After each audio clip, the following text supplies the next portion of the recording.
কাণ্ডে তোলপাড় ক্রিকেট পাড়া, ভুয়া সংবাদ প্রচারের দাবি, গণমাধ্যমকে দুষলেন স্পিড স্টার, দিলেন আইনি ব্যবস্থার হুমকি, সহ অধিনায়কের আচরণে বিরক্ত বিসিবি।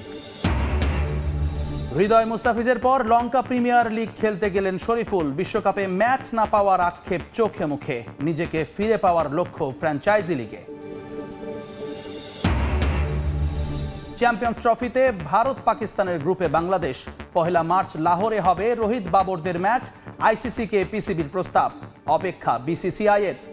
চলছে ছেলে খেলা, মাঠের ভেতর আর মাঠের বাইরে ক্রিকেটারদের মানহানি যেন ছেলের হাতের মোয়া, যে যখন যা চাইছে তা বলছে, লিখছে, আর এসব দেখার দায়িত্ব যার তিনি থেকেও নেই। শেষমেশ ক্রিকেটারদের মানহানি নিয়ে খেলাযোগের সংবাদ প্রকাশের পর নড়ে চড়ে বসেছে বিসিবি। জানিয়ে দেওয়া হয়েছে ক্রিকেটারদের সম্মান রক্ষায় এবার আইনি পথে হাঁটবে তারা।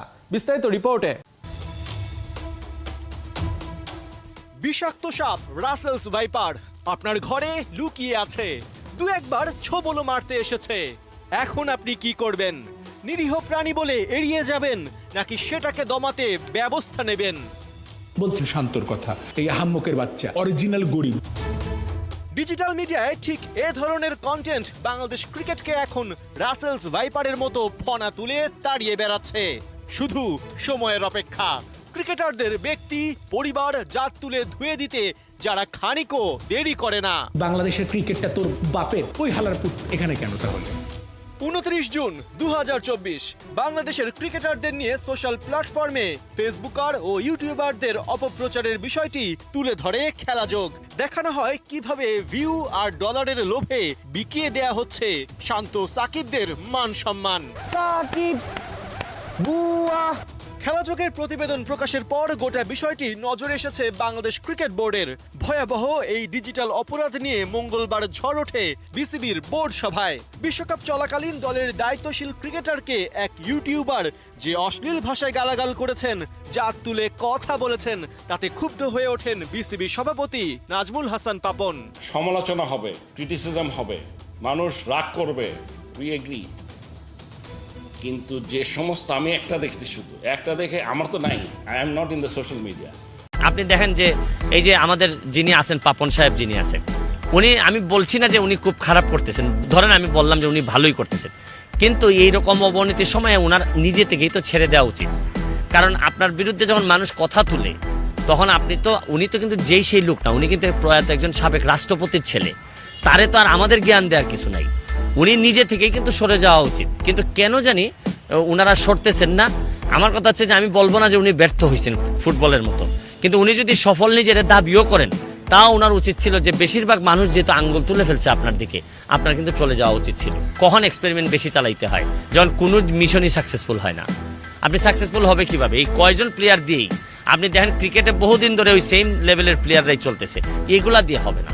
তৃণমূল থেকে যদি এই ধরনের কম্পিটিটিভ লেভেল ক্রিকেট ম্যাচ না হয়, আমার পুরো উপজেলায় ক্রিকেটের কোনো পিচই নাই। বাংলাদেশি ক্রিকেটার হিসেবে এবার লঙ্কা প্রিমিয়ার লিগ খেলতে দেশ ছাড়লেন শরীফুল ইসলাম। বিদেশি ফ্র্যাঞ্চাইজি লিগে খেলার অনাপত্তিপত্র পাওয়ার বিষয়টাকে ইতিবাচক হিসেবে দেখলেও আক্ষেপ রয়েছে সদ্য সমাপ্ত বিশ্বকাপে কোনো ম্যাচ খেলার সুযোগ না পাওয়া নিয়ে। অন্তত একটা ম্যাচ হলেও দেশের হয়ে মাঠে নামার প্রত্যাশা ছিল এই ইনফর্ম পেসারের। ভাগ্য অদ্ভুত, কখনো পরিশ্রম কিংবা পারফরমেন্স চাপা পড়ে যায় নির্মম নিয়তির কাছে, যার বড় উদাহরণ শরীফুল ইসলাম। পুরোপুরি ফিট আর ফর্মে থাকার পরেও সুযোগ হয়নি বিশ্বকাপে খেলার। কারণটা টিম কম্বিনেশন হলেও অন্তত একটা ম্যাচ খেলার প্রত্যাশা ছিল এই ইনফর্ম পেসারের। সব ম্যাচের জন্য রেডি ছিলাম, এখন টিম কম্বিনেশনে সবাই খুব ভালো করতেছিল, সো ওইখান থেকে হয়তো বা তার জন্য ম্যাচ পাওয়া হয়নি। খুব আশা ছিলাম যে একটা না হলেও ম্যাচ খেলবো, সো ওইখানে একটু কষ্ট লাগে আর কি। প্রত্যাশাটা সবচেয়ে বেশি ছিল ভারত ম্যাচে। বাঁহাতি পেসারের বিপক্ষে রোহিত কোহলির দুর্বলতা সবারই জানা। টিম ম্যানেজমেন্টের অদ্ভুত অ্যাপ্রোচে সুযোগ জোটেনি সেই ম্যাচেও। আক্ষেপ বেড়েছে, তবে সেসব হতাশাকে পাশে ঠেলে নজর এখন লঙ্কা প্রিমিয়ার লিগে। এলপিএলে যাচ্ছি, ইনশাল্লাহ চেষ্টা করবো যাতে নিজের বেস্টটা দিতে পারি। আর এখানে অনেকদিন থেকে হয়তো ম্যাচ খেলা হচ্ছে না, সো সেই ক্ষেত্রে যাতে এখানে ম্যাচ খেলে আবার আগের মতো কামব্যাক করতে পারি। চেষ্টা করবো যে সবাই যাতে ভালো করে, সো আমরা যদি ভালো করি আমাদের নিজের ভিতরে কনফিডেন্স বাড়বে। চতুর্থ বাংলাদেশি হিসেবে এলপিএল এ নাম লেখালেন শরীফুল। এরপর অপেক্ষা গ্লোবাল টি-20-র। বিদেশি ফ্র্যাঞ্চাইজি লিগে ক্রিকেটারদের এনওসি পাবার বিষয়টাকে ইতিবাচকভাবে দেখছেন এই পেসার। আফগানিস্তানের প্লেয়াররা কিন্তু সব ফ্র্যাঞ্চাইজিস খেলতেছে এবং কি তারা টি-20-তে সব প্লেয়ারের সাথে খেলতেছে। সো একটা প্লেয়ার বড় বড় টিমের প্লেয়ারের সাথে খেললে হয়তো বা নিজেদের প্রতি অনেক ইজি লাগে, কারণ তাদের সাথে অনেকগুলো ম্যাচ খেললে তাদের উইক পয়েন্টটা বেশি করে জানা যায়। সো সেই ক্ষেত্রে এটা ভালোই। এলপিএলে শরীফুলের ঠিকানা ক্যান্ডি ফ্যালকনস, যেখানে সতীর্থ হিসেবে পাচ্ছেন হাসারাঙ্গা, সানাকা কিংবা ম্যাথুসদের মতন অভিজ্ঞ ক্রিকেটারদের। কয়েকদিন থেকে একটা আলোচনা হচ্ছিল তাসকিন আহমেদ। মোটামুটি তাসকিন আহমেদ ঘুম থেকে একটু লেটে ওঠার কারণে অনেকের জাত গোষ্ঠী নষ্ট হয়ে গেছে। থাকে না যে একটা সময় আসলে জাতপাতের অনেক গুরুত্ব ছিল, এবং এটার উপর ডিপেন্ড করেই আসলে সমাজে বংশ মর্যাদা এইসব নির্ধারিত হইতো।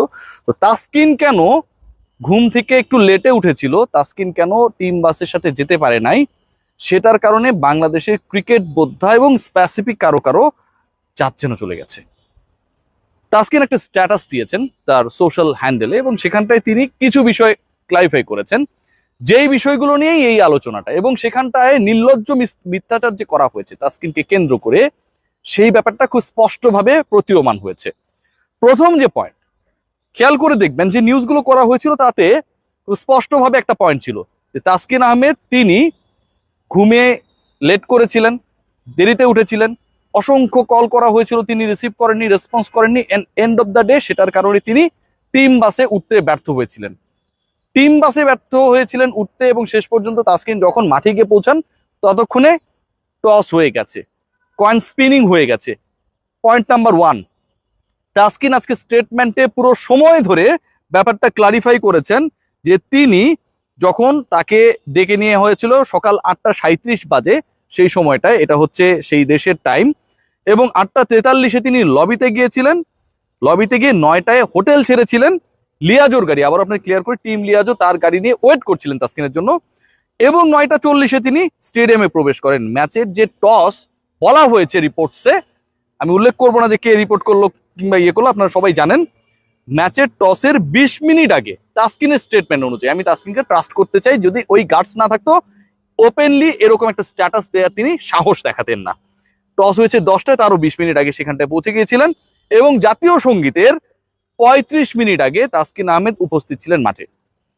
তার মানে প্রথম যে মিথ্যা বা ভুল তথ্যটা দেওয়া হয়েছে সেটা কি দাঁড়ালো, সেটা তাসকিন টসের পরে মাঠে পৌঁছানোর কারণে শেষ পর্যন্ত ডিসাইড করা হয়, অথবা তাসকিন বাস মিস করার কারণেই ডিসাইড করা হয় তাসকিনকে ওই ম্যাচে, ভারতের বিপক্ষে সেই ম্যাচে খেলানো হবে না। According to the statement, official statement of Taskin Ahmed, এটা রং। কি দাঁড়ালো, তাসকিন আহমেদ প্রথমত হচ্ছে যখন মাঠে পৌঁছান ওই সময়টায় টস হয় নাই, যখন মাঠে পৌঁছান টস হবারও সেটা হচ্ছে 20 মিনিট আগে, এবং জাতীয় সঙ্গীতের 35 মিনিট আগে তিনি হচ্ছে মাঠে পৌঁছেছেন। তার মানে যে তথ্যটা দেওয়া হয়েছে, যেভাবে ফেব্রিকেটেড করা হয়েছে, এটা ঠিক না, অ্যাকর্ডিং টু তাসকিন স্টেটমেন্ট। দ্বিতীয় যে পয়েন্টটা বলা হয়েছে, এটাও খুবই ইন্টারেস্টিং, সেটা হচ্ছে তাসকিন আহমেদ ওই ম্যাচে নাই কেন। পাপন ভাইও কিন্তু গতকাল যখন সংবাদ সম্মেলন হয়, তিনিও কতটা মিসগাইডেড ছিলেন দেখুন। আমি যদি মিলানোর চেষ্টা করি, পাপন ভাই পর্যন্ত বলেছেন, নাজমুল হাসান পাপন, বাংলাদেশ ক্রিকেট বোর্ডের অভিভাবক, বাংলাদেশের ক্রীড়ামন্ত্রী, তিনিও বলেছেন যে, খুব ইন্টারেস্টিং পয়েন্ট, যে আমি ফোন করলাম যে তাসকিন কেন নাই। তিনি ওই সময় টিমের ম্যানেজারের দায়িত্বে যিনি ছিলেন, আমাদের শ্রদ্ধেয় রাবিদ ভাই, তাকে ফোন করেছেন। রাবিদ ভাই তো টিম সিলেক্ট করে না, ওই দায়িত্বও তার না, টিমে কে আছে না আছে এই খুঁটিনাটি তার জানারও কথা না। রাবিদ ভাই অ্যান্সারে যেটা বলেছেন, তাসকিন বাস মিস করেছিল। খুবই সাধারণ চোখে এটাই রাবিদ ইমাম এটুকুই জানবেন, এটুকুই জানার কথা, যে তাসকিন বাস যেহেতু মিস করেছে, যেহেতু ওই বাসেও রাবিদ ইমাম, পাপন ভাই যাকে ফোন করেছিলেন, মাঠে পৌঁছেছেন, এই কারণেই হয়তো তাসকিন নাই। কিন্তু এই যে টিম সিলেকশন, কম্বিনেশন, এটা তো আসলে আগের রাতেই ঠিকঠাক হয়, এটা কোচ করে, ক্যাপ্টেন করে। সেখানটায় তাসকিন আহমেদ তার স্টেটমেন্টে যেটা জানানোর চেষ্টা করছেন, সেটা হচ্ছে যে খুব ইন্টারেস্টিং। একটু দেখেন, আমি একটু তাসকিন যেভাবে লিখেছে সেভাবেই এটা পড়ার চেষ্টা করছি। এই যে, আমার চূড়ান্ত দল নির্বাচন না হওয়াটা টিম ম্যানেজমেন্টের সিদ্ধান্ত ছিল। আবারও বলছি, আমার চূড়ান্ত দলে নির্বাচিত না হওয়াটা, মানে তাসকিন যে 11-এ থাকবেন না, সেটা টিম ম্যানেজমেন্টের সিদ্ধান্ত ছিল, যা সঠিক টিম কম্বিনেশনে পাওয়ার জন্য সম্পর্কিত। মানে টিম কম্বিনেশনটা ভারতের বিপক্ষে ম্যাচে যেন প্রপার হয়, এটার সাথে রিলেটেড ছিল এবং এটা টিম ম্যানেজমেন্টের ডিসিশন ছিল এবং এটি আমার টিম বাসে না ওঠার ব্যর্থতার সাথে সম্পর্কিত না। মানে এই ডিসিশনটা আগেই হয়েছে যে তাসকিন আহমেদকে ওই ম্যাচে খেলানো হবে না। তাসকিন আহমেদ তার স্টেটমেন্টে এটাই ক্লিয়ার করছেন যে টিম বাসে ওঠার সাথে এটা সম্পর্কিত না, মানে কি টিম কম্বিনেশনের কারণেই তাকে আসলে 11-এ রাখা হয় নাই, নট লাইক যে তিনি টিম বাস মিস করেছেন এবং সে কারণে তাকে শেষ পর্যন্ত 11 থেকে বাদ দেওয়া হয়েছে।